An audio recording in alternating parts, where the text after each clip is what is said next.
Hello, this is Happy Jake here for System Test 25A.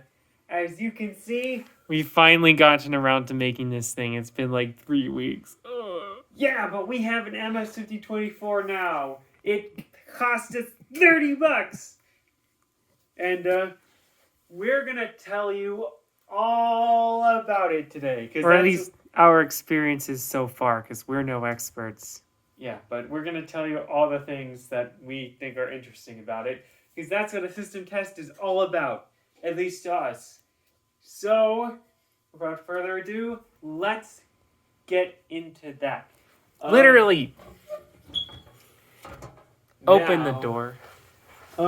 This particular one, where is it?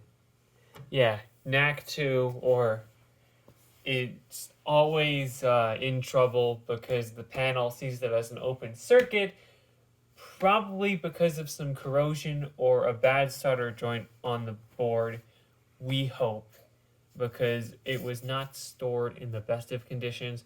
It was outside. We really had to clean it up when we first got it, but it is clean now, and that is nice. Also, we don't have a battery cable. But then again, that doesn't look like the hardest thing to find a connector for. I hope.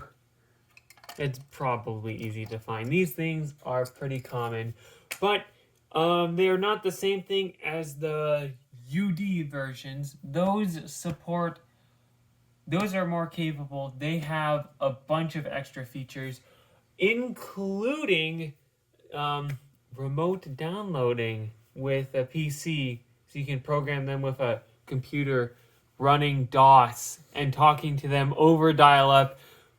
This panel cannot do that, but we will be talking a lot more about that in the future with other panels. If we get around to it. Anyways, I really hope we do, because it's cool. Yeah. As you have noticed, Shirley, phone lines! This thing is reporting! It makes calls, it reports. Like, the one forbidden enthusiast activity. Yeah, this panel is all hooked up proper. And it's called the control communicator because it can be programmed to either just be a local fire alarm panel, or also you can turn on the dialer, or also it can be a standalone communicator to hook up to another panel, which is really cool. But we're not using it for that right now. But our Vista is. But then again, we'll get to that in another video. Anyways, that beeping you hear is actually the smoke detector. Smoke alarm! Yes, smoke alarm. About 14, more than 10 feet in the air. It's like 12 feet. We need a ladder to get to it. It's been causing us a lot of agony and loss of sleep. So, yeah. Right on cue. Yes. So, today, we have a 4251-20. Took us a long time to get one of these. I don't think this is the first time it's been in the system test, but, CH70, definitely not its first system test. I was about to say obligatory CH70. Yeah. I mean, these things have been in so many of our system tests, and this is mostly about the panel. And also, we have some tape on the piezo, so we don't need hearing protection. It's pretty quiet. And here is something pretty interesting. We have a system sensor D4120, which you can see we paid $15 for at Restore a couple years ago. Oh my god, I didn't remove the price tag before starting. Well, that's okay. It works perfectly. I'm very glad to have this. It's also, if you can see that jumper in there, it is wired so it'll, break the circuit on the NAC it's on and cause a trouble zone. Oh yeah, it's on its own zone, isn't it? No, wait, no. It's on a NAC, not a... I am getting all my words mixed up today. It is on a zone. This is not a notification appliance. So it'll break the circuit when you remove the cover because it has a tamper switch there. You've seen the And I'm going to demonstrate that today. You've seen the D2 in some of our in one or two of our system tests. This is the big brother to that.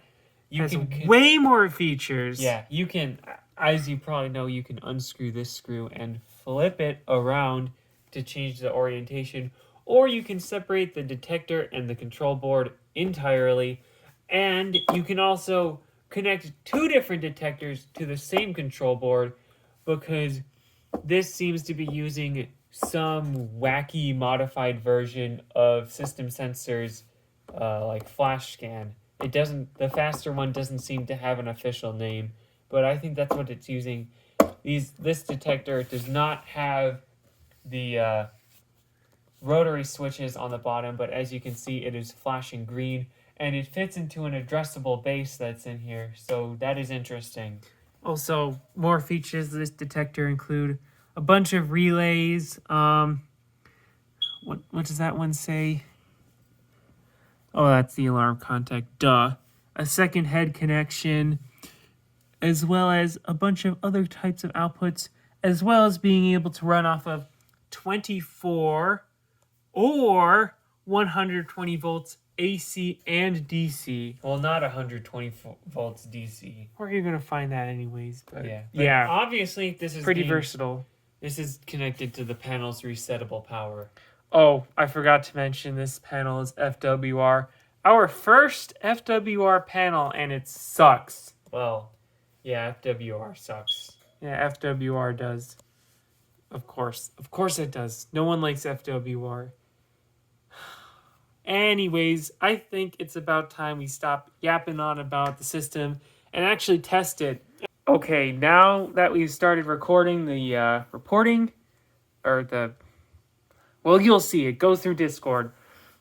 Time to set it off and see what it does. And listen to it with the phone. Oh, yeah. We have a phone here for listening in on the report because it's cool. Anyways, without further ado...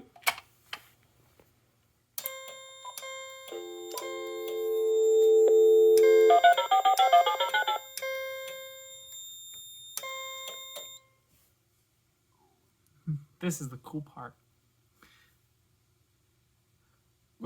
Where's the... Oh, there it goes. That's the receiver. And, I think it hung up. You picked up the phone too early. Just give it a bit. Wait for it to say line in use. Technical difficulties. Oh. Here we go. There. Now what you're hearing is 4 plus 2. So that was 00911. 0009 for the account number, which is basically this panel's and that was the receiver. And when the receiver acknowledges, it's done. But when the receiver acknowledges the report and makes its kiss off tone, that LED turns green. I think we should explain more about how this works. Oh, and you can see the report in Discord on screen right now. Yeah. What should we do now? I think we should explain how reporting works. I think we should You know what? Yeah, let's explain that and then reset the system, and you can see that again. So before we reset the system, I want to explain what just happened. Oh, and reset the pull station. So what this just did is it called up the central station receiver at Protostar, and the receiver made a beep, or maybe it was the panel. I think it was the receiver. It makes two beeps because I think this is using Sescoa/Radionics high speed. No, this is 4 plus 2. It is high speed 4 plus 2. Okay. I will explain the difference. That two-tone handshake is used by high speed 4 plus 2, which is 20 characters per second instead of 10 characters per second. So if you know what that means, that's double the speed of the regular version of this format. So what 4 plus 2 is, or how it works, is the receiver picks up, makes those two tones, or the panel calls the receiver makes those two tones. When it picks up. Then the panel starts making those pulses, which, if you know how rotary dialing works, it is the exact same thing, Except with sound. instead of hanging up the phone. So this panel's account number and the Zone 1 alarm are 000911. The 1 is the zone number. Yeah, so That means zone 1 and the second, or maybe the first one, means alarm. yeah. So that's why it's called 4+2, because you have a 4-digit account number and a 2-digit reporting code. The reporting code in pulse formats like 3+1, 4+1, 3+1 extended, 4+2, all of that. Or DSC, and maybe some others use a slash, so it's 4/2. Yeah. Fun. Any of them. Collectively called pulse formats. Yeah. If you want to look it In up. pulse formats, the report codes can be set whatever you want for any kind of event. For +1, it is 1 digit, meaning, and You have up to 16 different kinds of events, and that counts for anything the panel can possibly say to the receiver. Any kind of trouble, any zone, you have 16 numbers to say it all. yeah, Or 16 types of things to say, and that's it. yeah. you But 4 have- plus 2 is significantly better because you get two 2-digit long hexadecimal numbers, which are 16 yeah. things per digit. It's 1 through 0, because 0 is represented by 10, and then B through F, because there is no A, because 0 takes up that spot instead for some reason. So I guess it's not hexadecimal. Well, it's similar. Yeah, Most it's a little confusing, but I hope we're explaining it well enough. Anyways, another cool thing this panel does is when you reset it, it completely resets everything. So it'll restore all the trouble. So it'll send reports for every trouble that it had before you reset it. And then after it's reset, it'll go, oh, I have these troubles. Better tell the central receiver about them and report them all over again. And I have no idea why, but this panel loves to take its sweet time doing that. I think it's some kind of timing problem where the receiver hangs up before the panel is done. I think it's because the receiver does not like taking so many reports per call. So the receiver will hang up on it. Then it will call the receiver again and again and again and again. And they'll play back and forth, including switching between the two lines on here, which is why they're both connected, until it finally gets all its reports done, like 5 minutes later. Then it will finally hang up and be done. It takes way too long on this panel, and we don't know exactly why. Other reporting formats are faster, but I think reporting and central stations is a big enough topic to warrant an entire video on its own. I think we have explained enough. Now let's put that central station through the ringer and press reset. And I actually remembered that the full station was reset this time. And now you can see the dialer come on. Each line has its own LED there. F2. There it goes again. Okay, there's the bell trouble. There's the battery trouble. And now you can hear it making its first report. Are you still screen recording? No. Okay. I guess it's not really necessary. So, we'll get back to you when it's done reporting, which is going to be a while. And then we can try removing the cover on this. Pulse dialing is slow, and it's dialing, 12 digits at a time between acknowledgements, because instead of using a checksum, 4+2 and 3+1 in the regular forms just transmit the message twice, and the receiver tells if they match. Really extraordinarily rudimentary, but it works and And it saves lives. It's very reliable, even though it's primitive and a little slow when you have a lot to say, but that's okay. So anyways, we'll cut back to when this is... Oh, look at the green LED. Oh, yeah. Anyways, we'll cut back to when this is done.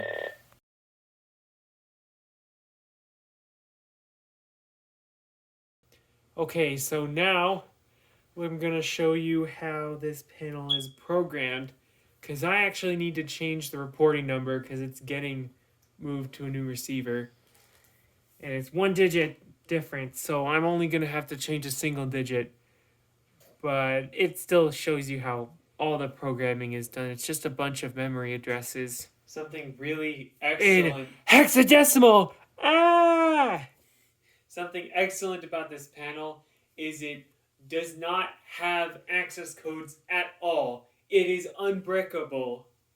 Mm-hmm. If you have it, anyone can get into programming. No credentials, no stuff getting lost, no lockouts, no nothing. As long as you have the key to the front. Yeah. Now, how you get into programming mode is you hit the mode button and type in the mode number, as you can see on this little chart here. So programming is 7764, and then you hit enter. And now it's in programming mode and it's dialing. Okay, so primary phone number is addresses 00 through 15. So Each address is like every thing you can change in the panel is a couple of digits. You punch in the address and then you punch in the numbers you want to put at that address. mm-hmm. It's how DSC systems do it and how also Kind of Vistas DSC. kind of work. Kind of Vistas. Most things are based off of a similar model. Yeah. Well, maybe not most, but many. You need the manual to program it, but it is pretty simple. Mm-hmm. So, hold on. I need to pull up. Oh, wait, no, it is still in programming mode. I need to pull up the new phone number. Okay, got the phone number. So first digit is 1. And every time you hit enter, it moves on to the next address. Wait, what? I think I... Oh, yeah. And we need to change this to a 7, so... Okay. That's a 7 now. Programming done. Back to normal mode. Where's that F? Oh, the F. The F fills in blank spots. Yeah, so as you can see, the two numbers to the left are the position in the field you are in, and the number to the right is that field's value. Mm-hmm. So now we just have to go back to normal mode, which is mode and 6676. There, back to normal, and it's making a report. Wow, I'm surprised it didn't reset. That's good. Reported a trouble when I went into programming, and we'll see what kind of event it creates when we come out. But before we do that, or I guess while we do that, I still need to show off removing the cover on this duct detector. Might as well do that while we're still on the tripod. Watch the here. green LED. Yeah, right here. No, on the panel. Oh, When it gets acknowledged. yeah, you can see that. I hope it actually works. There it goes. And that was a general restoral. Oh, good. It didn't have to re-report all the troubles, but it will when we reset after this. Just take off the 4 screws from this cover.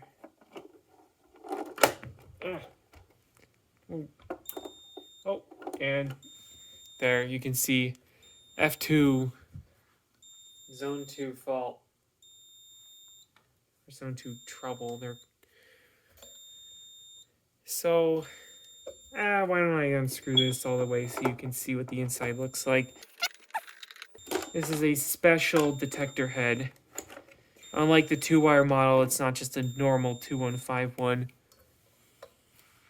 See, addressable. 2D51. D for duct. And its base only has 2 contacts. Because it's special. I just have to line it up again.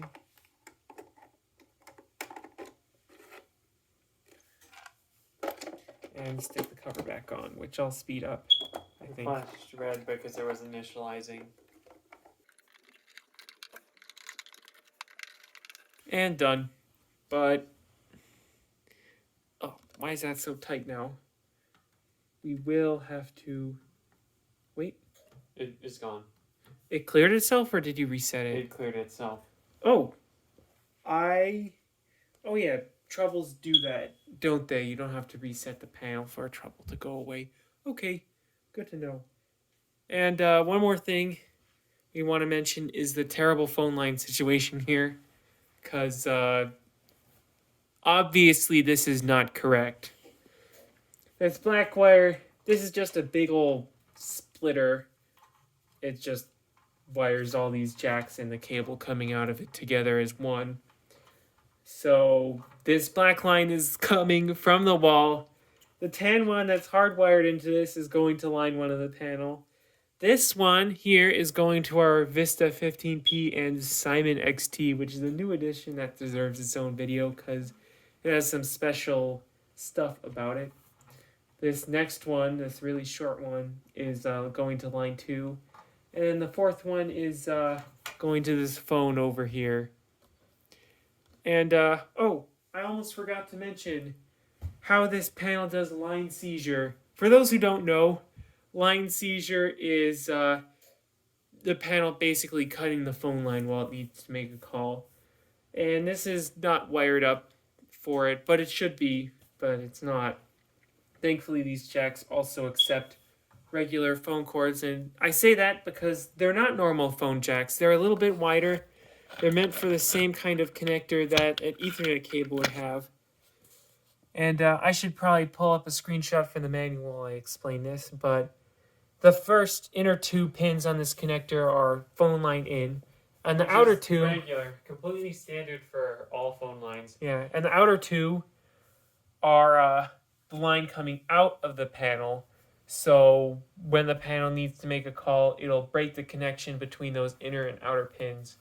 The Simon XT is also wired like that. Most systems that have jacks on this, if not all of them, do that. In fact, I'll insert another photo here. My Telstar also has this kind of jack, so you can have one phone cable running to it instead of 2. That's how the Simon does it as well. So that's pretty neat. I didn't know that was a standard thing until I actually sat down and read the manual for this. Pretty interesting how this is a fire alarm panel that uses phone jacks instead of screw terminals. Mm-hmm. But that's nice, even if they're kind of weird. Yeah. And, Oh, one more thing. That transformer that you see, the tiny one, next to the phone lines, Oh, yeah. you can clip a handset to that A phone handset. and listen to the line for troubleshooting purposes. So that's pretty cool. Didn't you say this had a mode where you can enter touch-tone Yes. numbers? So this can be a phone. It can be a phone. That's Yeah. cool. You're not supposed to keep the handset always connected, but it's something you can do. And, that would have been pretty cool. We have handsets we can hook up, but I don't want to mutilate a handset cord. Or use alligator clips on that. Ooh. So, I think we actually finally covered everything I wanted to say. So, that's it for the system test. More of a system overview. Not even an overview. This was very detailed. So, as long as I've actually said everything I wanted to say, this has been a Happy Jig production, And wait, one last thing. oh, come on. Yeah, I forgot. If you want to watch a video all about the central station receiver that this thing is talking to right now, We'll put a link to that in the description, because it's cool. Yeah. Very cool. So, I guess that's it. This has been a Happy Jig production, and goodbye.